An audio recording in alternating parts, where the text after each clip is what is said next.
Have you ever thought to yourself, I should have played Duelist because mine think they're playing my role, they're terrified of entering sight, and they're baiting me. I know your pain, so what are you supposed to do if your duelists are not being duelisty enough? What if they're playing more like a sentinel and watching flanks, or they're never the first into a sight on attack? Someone needs to go in and take first contact, right? Sometimes you have to fulfill that role no matter if you're a controller, initiator, or sentinel. That's what this video is all about, how you can turn Fade into a duelist. I'm Chill, and let's get into it.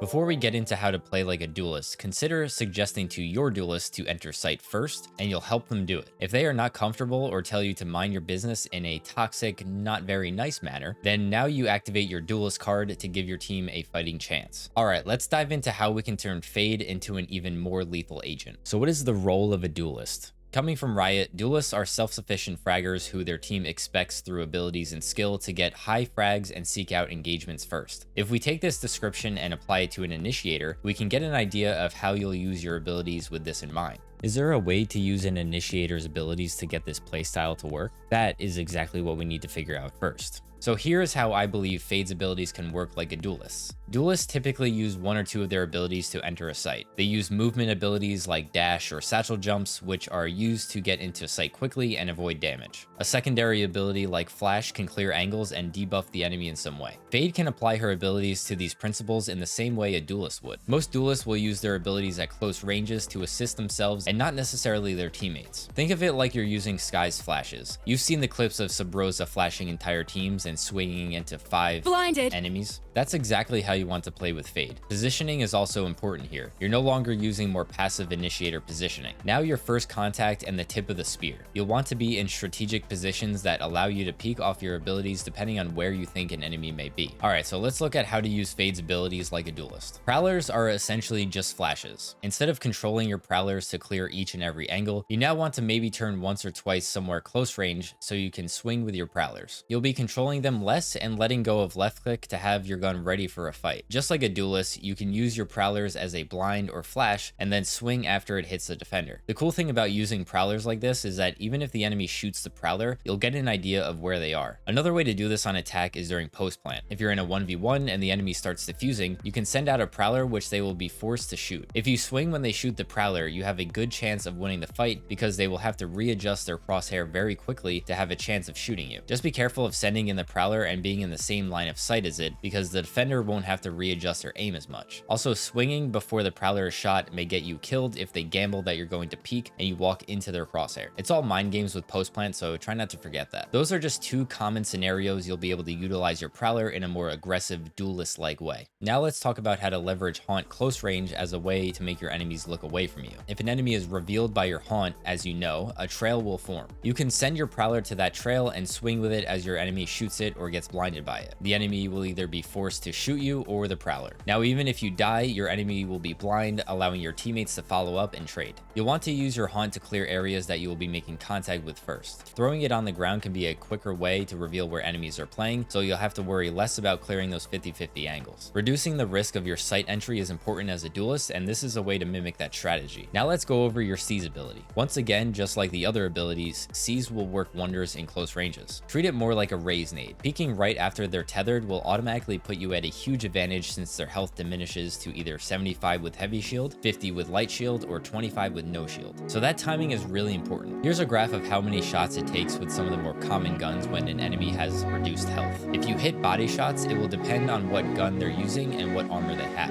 As you can see, we have the classic Inspector having the same number of bullets it takes to kill an opponent, and the Phantom and Vandal here are the same as well. Another way to use C's is to bank it off walls or throw it over top of structures so you don't expose yourself. Just make sure the timing on this is good. So not much changes with how you use Nightfall because it's a great support ult and also a solo ult. It can be used for misdirection and also be used in combination with other teammates' abilities so they can't hear what you're doing. Think flanking, Yoru's TP, haunt, etc. Now let's go over some recent clips that I got while adopting the role of a duelist. In this first clip, I find myself in a bit of a save round because my team decided to force round 2 after we lost the first round. Not the best strat, but can work sometimes. My team died and I'm in a 1v4. I decide to use the brim smoke to hide where I am and see the sage walk by. Now I could have killed her here, but I wanted to take the risk and take a defender by surprise.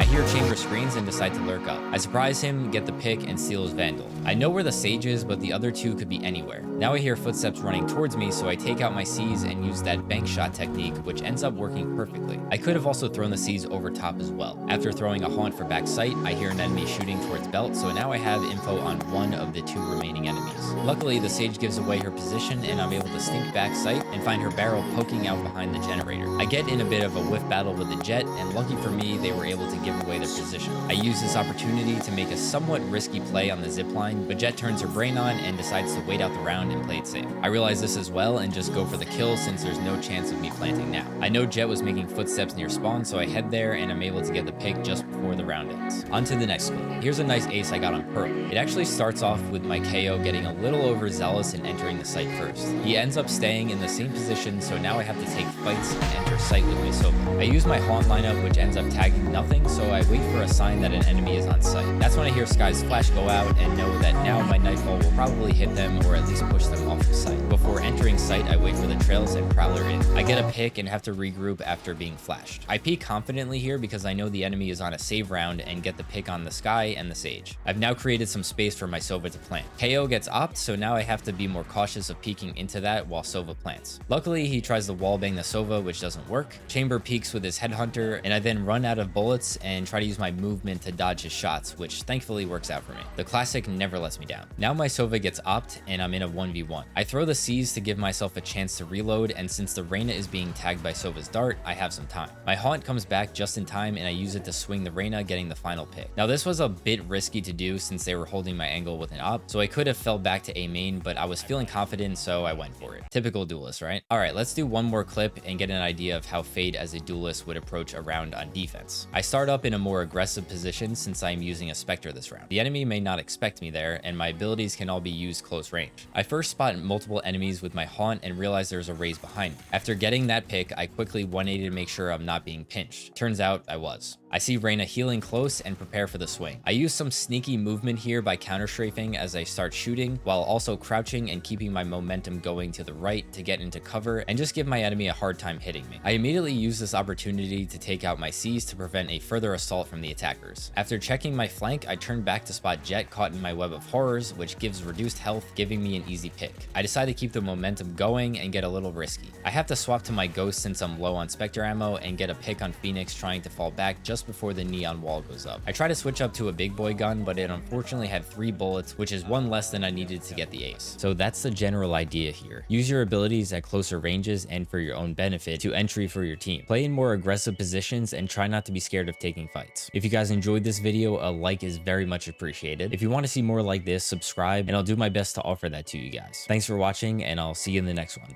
Peace.